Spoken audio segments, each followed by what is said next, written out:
దీపావళి పండుగకు ఆరంభమై ఆరోగ్యం, సంపద, ఆయురారోగ్యం కోసం పూజించబడే పవిత్రమైన రోజు ధనత్రయోదశి. ఈ రోజు వెనుక ఉన్న అద్భుతమైన పురాణకథను తెలుసుకుందాం.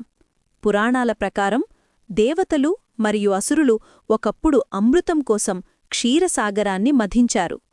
ఆ సముద్ర మథనంలో నుండి లక్ష్మీదేవి, చంద్రుడు, కామధేనువు వంటి అనేక దివ్యరత్నాలు వెలువడ్డాయి. చివరగా ధన్వంతరి భగవానుడు చేతిలో అమృత కలసం పట్టుకుని ప్రత్యక్షమయ్యాడు. ఆయనే ఆరోగ్యదేవుడు, ఆయుర్వేదానికి మూలప్రవక్త. ఆయన ప్రత్యక్షమైన ఈరోజు కార్తీక కృష్ణపక్ష త్రయోదశి అంటే ధనత్రయోదశిగా మనం జరుపుకుంటాం. మరో కథ ప్రకారం ఒక రాజు భార్య తన భర్తను యమదూతల నుండి రక్షించడానికి రాత్రంతా దీపాలు వెలిగించి లక్ష్మీదేవిని పూజించింది. ఆ కాంతివల్ల యమదూతులు లోపలికి రాలేకపోయారు.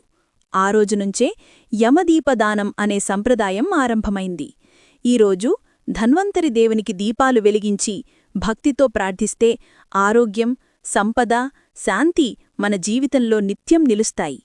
ఈ కథ నచ్చితే లైక్ చేయండి, మీ కుటుంబంతో షేర్ చేయండి. మరియు ఇలాంటి ఆధ్యాత్మిక కథలు తెలుసుకోవాలంటే ఎలివేట్ వాయిస్ ఛానల్ను సబ్స్క్రైబ్ చేయండి.